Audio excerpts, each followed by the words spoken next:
he doing here? Okay, he wants to talk to you. Well, I don't want to talk to him, and I'm pretty disappointed in you, too. But we both know that won't last. Sheldon, you're up. Thank you. Amy, I'd like to apologize. Your accomplishment was impressive, and I'm proud of you.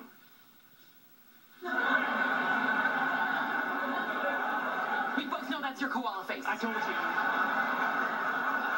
Okay, look, he bought you this. Jewelry? Seriously?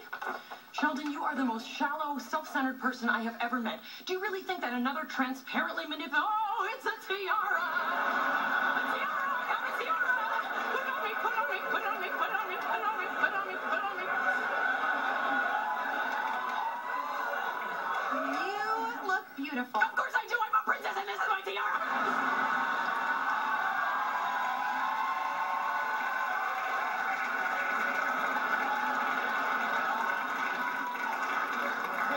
You're right, tiara was too much.